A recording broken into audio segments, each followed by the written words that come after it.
¿Se puede ver?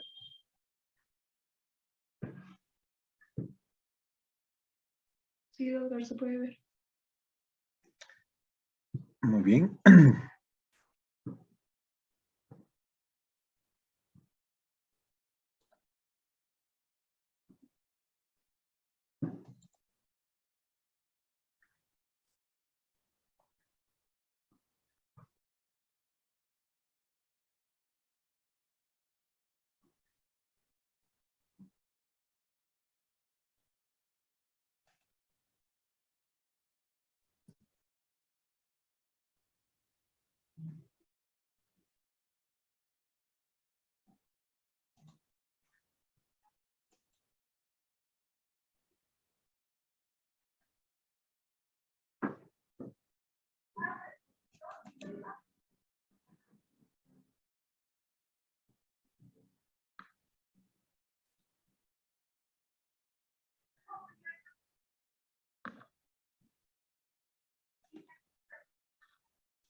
¿Se puede ver?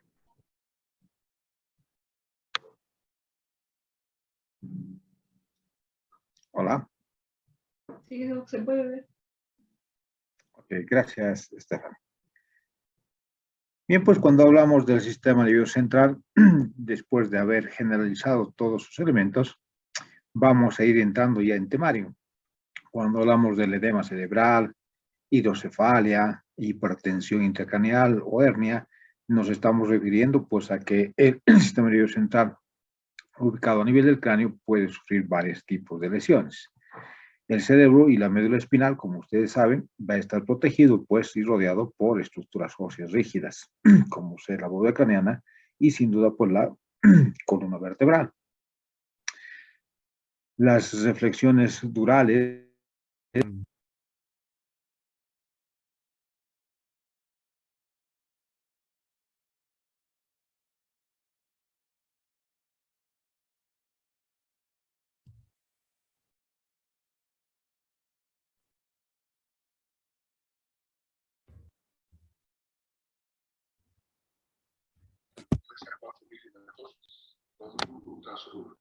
la presión dentro de la cavidad craneal puede ir aumentando en varias situaciones clínicas frecuentes que nosotros sin duda pues vamos a ir conociendo en el transcurso de nuestra vida profesional. Y una de ellas es pues el edema cerebral generalizado.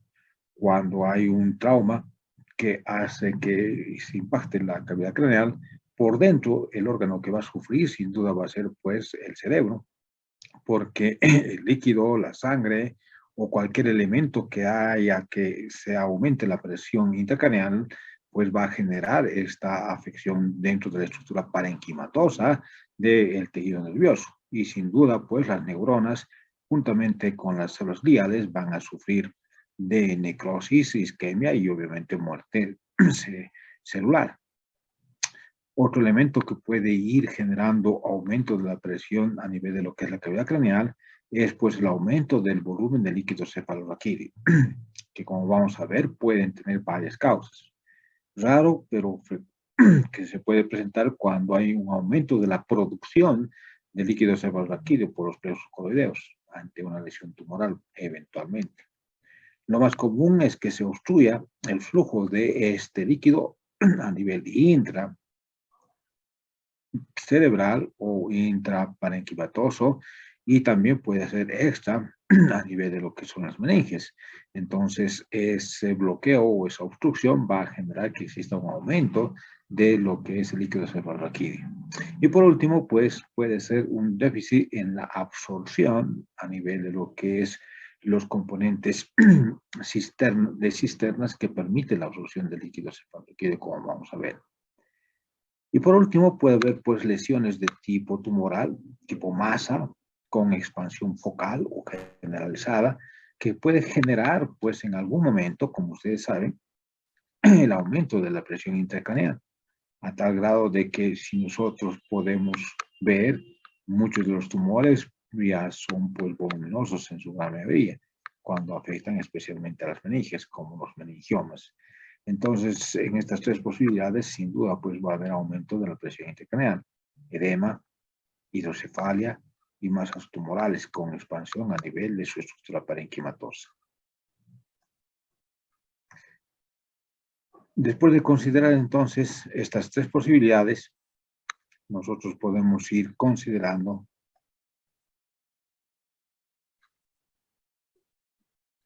por separado cada uno de estos cuadros nosológicos.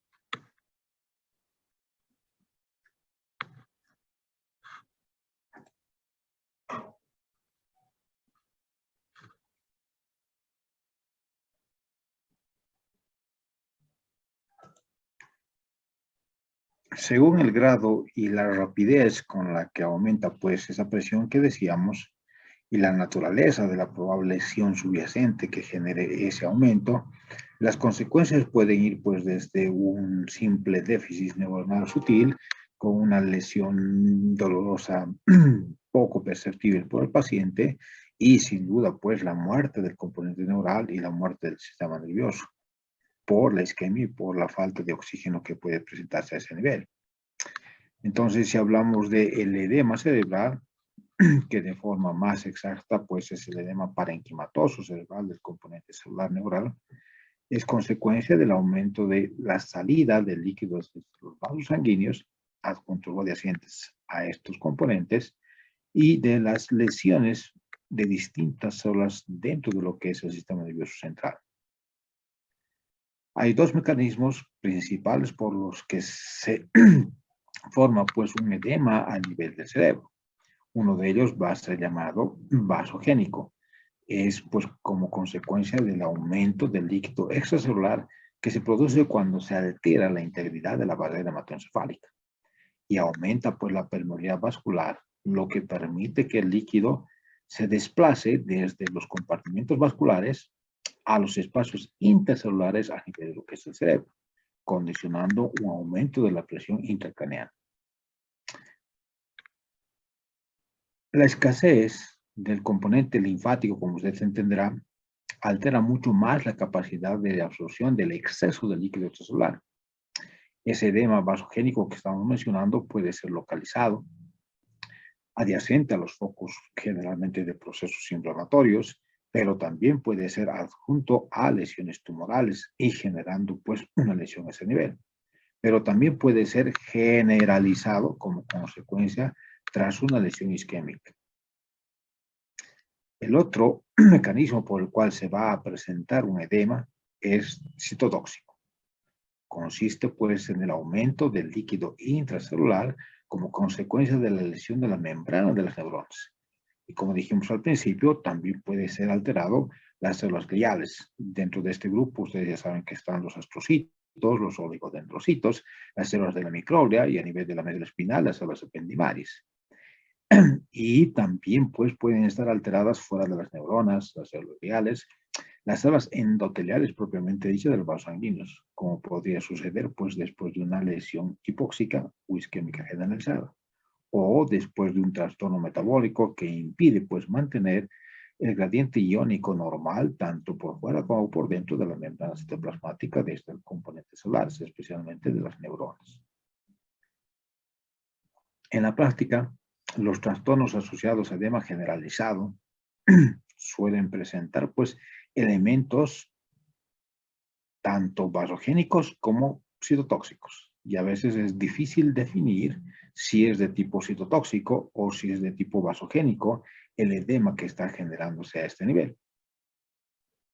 Pero cuando nosotros observamos macroscópicamente ese edema generalizado, vean cómo las circunvoluciones se ven pues aplanadas y los surcos están pues estrechados y las cavidades ventriculares, si podíamos ver por dentro, se ven comprimidas. Al expandirse el cerebro puede herniarse. ¿Qué quiere decir? Que puede protruir por diferentes elementos que vamos a ir mencionando, como la hoz, el tejido tectorio o el agujero occipital o foramen magno. Si hablamos de una entidad denominada hidrocefalia, al principio dijimos que se refiere a la acumulación de líquido cefalorraquídeo excesivo dentro del sistema ventricular, generalmente por una obstrucción. Y vean cómo los ventrículos laterales están totalmente dilatados. Eso nos indica que el agujero de Monro probablemente pues haya sido obstruido y no está drenando de los ventrículos laterales al tercer ventrículo. Pero también puede ocurrir que en el tercer ventrículo, cuando se desagua hacia el conducto de Silvio para llegar al cuarto ventrículo, puede ser obstruido. Y del cuarto ventrículo, a través de los agujeros de Monro y de Lusca, no pueden salir hacia la parte externa, generando también un aumento a ese nivel. Entonces, dependiendo qué parte está dilatado, vamos a pensar en una posibilidad de lesión obstructiva subyacente. Para recordarles entonces que los plexos coideos del sistema ventricular producen líquido cefalorraquídeo en los ventrículos laterales, en su techo, en el piso, en el tercer ventrículo y parte del cuarto ventrículo. Los ventrículos laterales, como ven, se comunican con el tercer ventrículo a través del foramen de Monro y el tercer ventrículo se comunica con el cuarto ventrículo por el acueducto de Silvio y el cuarto ventrículo se comunica con las porciones extra a través del agujero de Lusca y a través del agujero de Magenzi. Entonces, todo esto, si funciona adecuadamente, va a permitir que el líquido cefalorraquídeo fluya libremente. Pero si se obstruye uno de estos elementos, inmediatamente va a haber una dilatación del componente suprayacente a esa obstrucción. El líquido cefalorraquídeo subarachnoideo va a bañar las conexiones superiores del cerebro y se absorbe en las granulaciones arachnoideas, creando entonces así una circulación de líquido cefalorraquídeo. La mayoría de los casos de hidrocefalia, pues como dijimos hace un rato, son como consecuencia de la alteración del flujo y de la absorción del líquido cefalorraquídeo. La producción excesiva es una causa poco frecuente, como dijimos, porque tendría que haber un tumor ubicado precisamente en los plexos coideos donde se va a formar este líquido. El aumento entonces del volumen del líquido cefalorraquídeo dentro de los ventrículos nos hace pensar pues, de que va a haber una obstrucción, ya sea en agujeros de Monro, acueducto de Silvio o en los de Lusco de Magenzi, que no está permitiendo que ese líquido salga libremente. Si se desarrolla una hidrocefalia en la primera infancia, antes del cierre de las suturas craneales, se produce pues un incremento del tamaño de la cabeza, como pueden observar, que se pone de manifiesto como un aumento del perímetro cefálico. Pasado este periodo, la hidrocefalia se asocia pues a una expansión de los ventrículos y a un aumento de la presión intracraneal, pero sin modificar el perímetro craneal.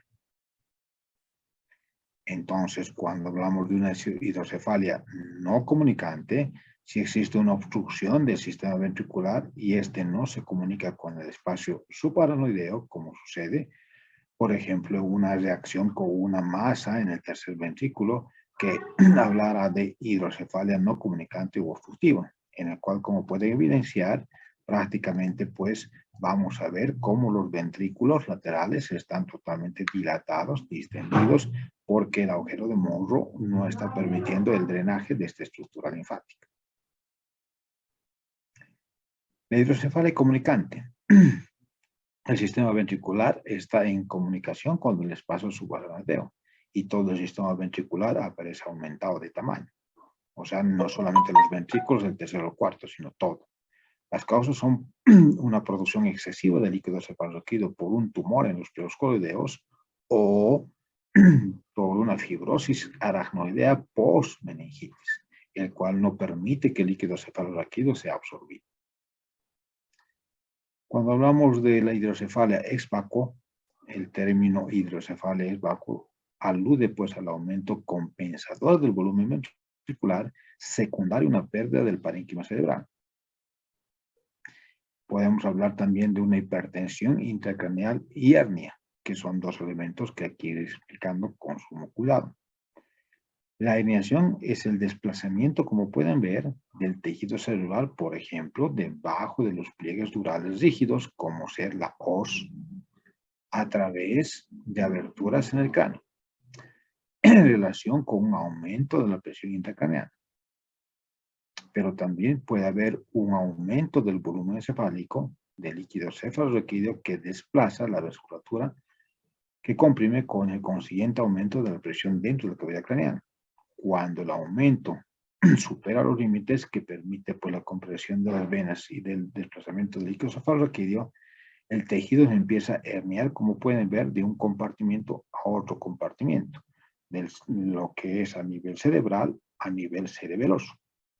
Y también puede haber una herniación de la amígdala que hace que el componente cerebral más el tronco trate de herniarse por el agujero occipital. Entonces la herniación se suele asociar sobre todo pues a un defecto de masa que puede ser difuso, por ejemplo un edema, que puede ser un tumor, puede ser un absceso o en este caso puede ser una hemorragia. El aumento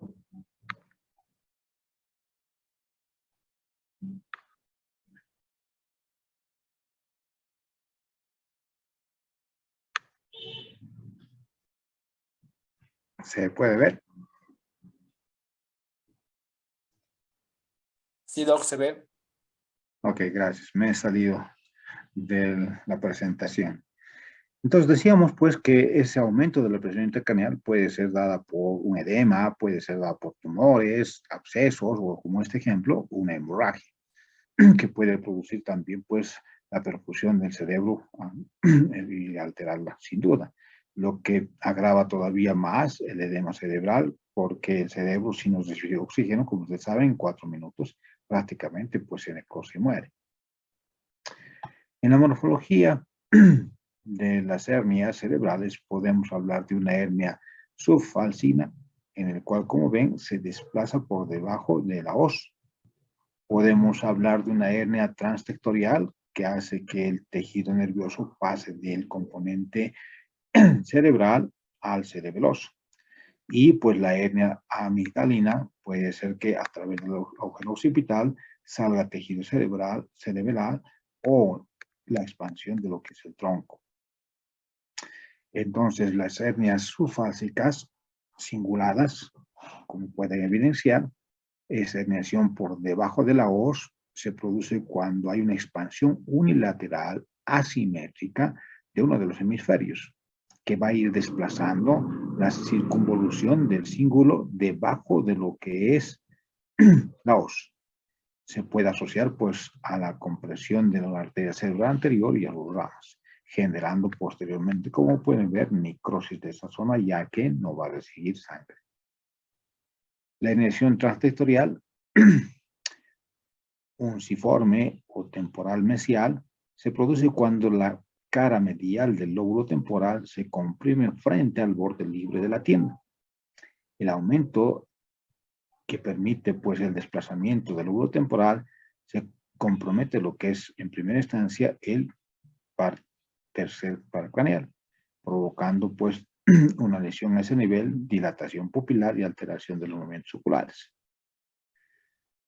También se puede comprimir la arteria cerebral posterior, provocando una lesión isquémica del tejido irradiado por este vaso, incluida pues la corteza visual primaria. Si la extensión de la herniación es suficientemente amplia, se puede comprimir pues el pedículo cerebral contralateral, lo que genera una hemiplegia homolateral del lado herniado. La compresión del pedículo, en este contexto, vamos a conocer nosotros como muesca de Kernohan.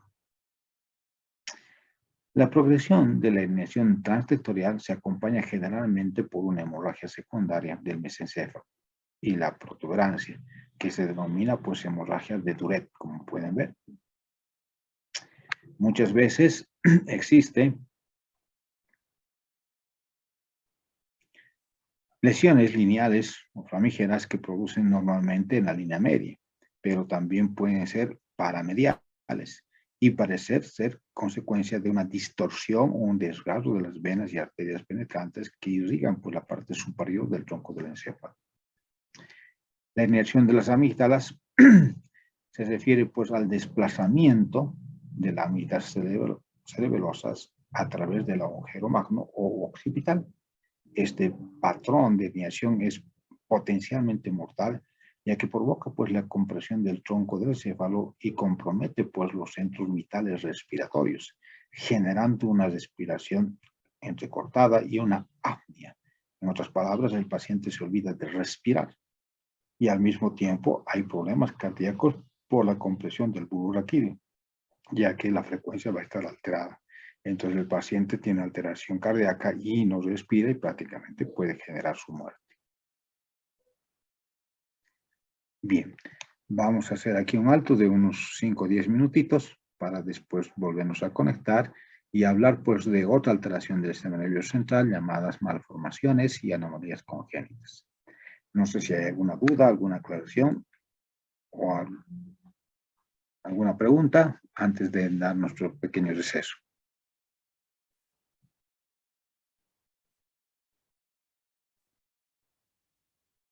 Ok, entonces dentro de unos 5 o 10 minutitos nos conectamos y si es que se corta la presentación, pues nuevamente nos conectamos por el mismo link a la misma presentación. Gracias, permiso.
Gracias, Elvis. Le agradezco.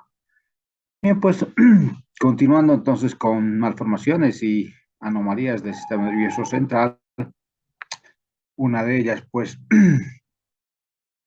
está relacionado pues con la cavidad craneal, sabiendo que por el momento se desconoce su patogenia y la etiología de muchas de las malformaciones del sistema nervioso central.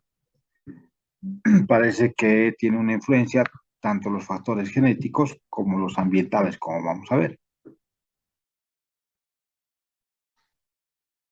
La secuenciación de todo lo que es el genoma humano ha permitido, pues hoy en día, revelar una serie de alteraciones que podrían ser por la causa de muchas de estas malformaciones congénitas que conocemos.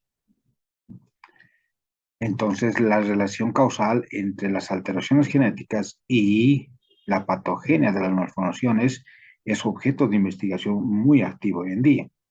Además de los factores genéticos, muchos compuestos tóxicos y agentes infecciosos tienen pues sin duda un efecto teratogénico y que pueden provocar malformaciones a nivel de lo que es el cerebro. Uno de ellos es el defecto del tubo neural y pues existen dos mecanismos patogénicos que tratan de explicar este proceso. El fracaso del cierre de la parte del tubo neural en su parte anterior o la reapertura de la región del mismo tras un cierre con éxito. Va a producir malformaciones que pueden afectar el tejido neural, que pueden afectar las meninges y, como ven, pues hasta los huesos y partes blandas subyacentes en combinaciones variables.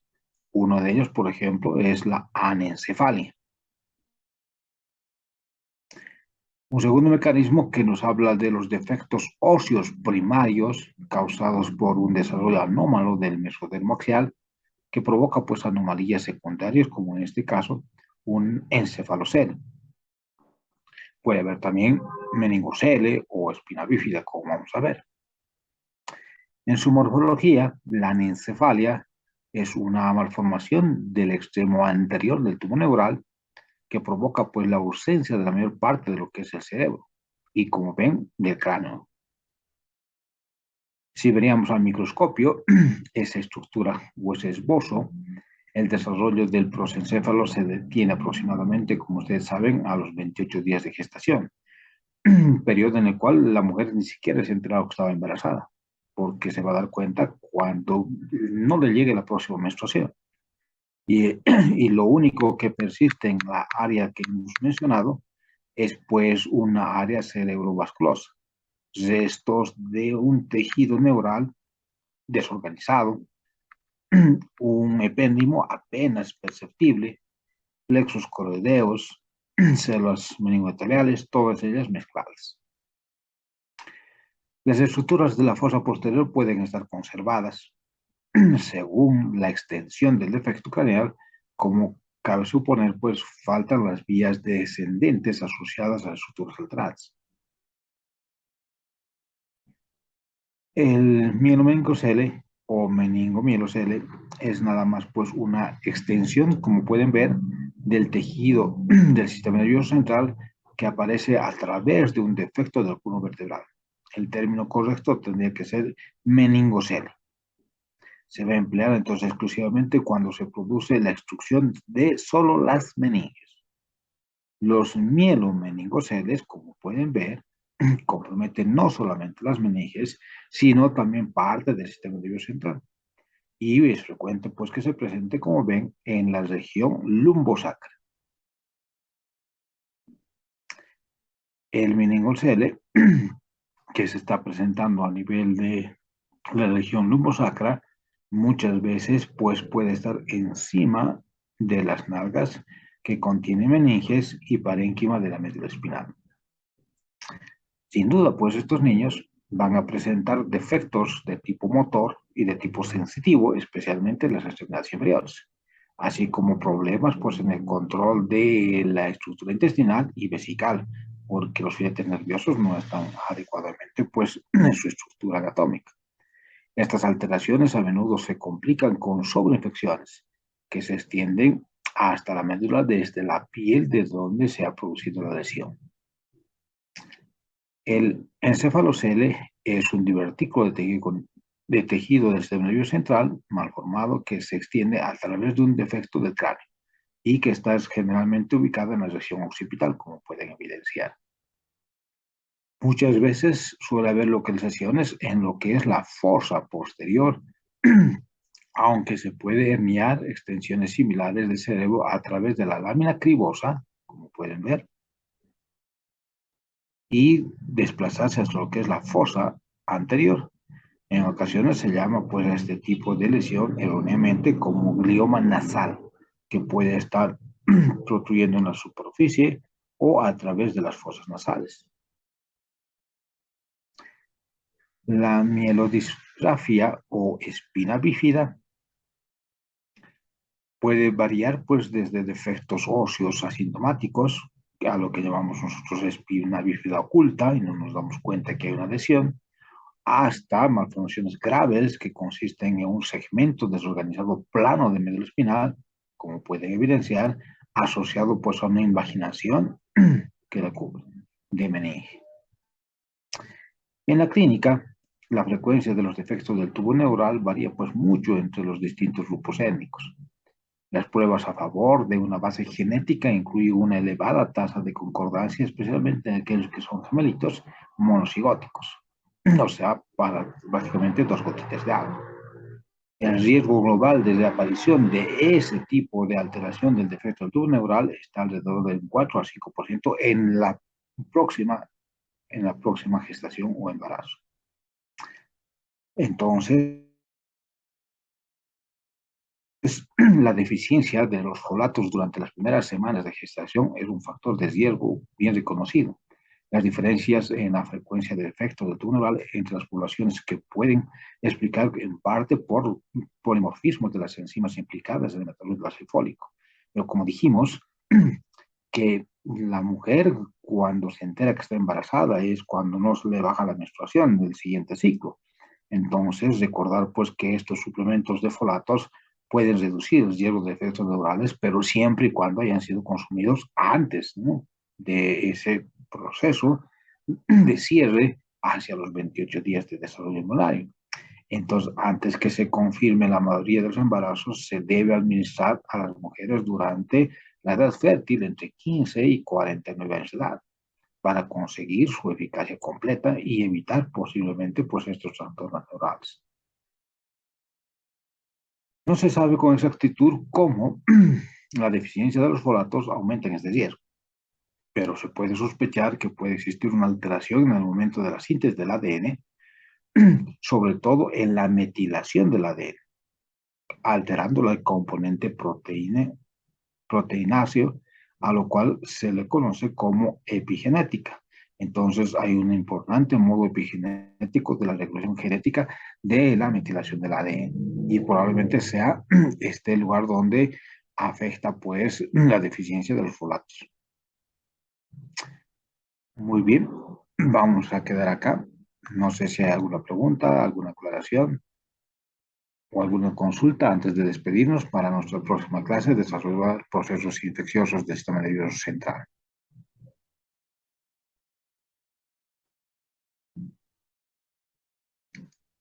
Muy bien, jóvenes, entonces nos veríamos mañana en la parte práctica, presencial, en nuestra clase normal y en los horarios ya establecidos. Muy buenas tardes, que descansen. Hasta mañana, jóvenes. Gracias, Permiso, doctor. doctor.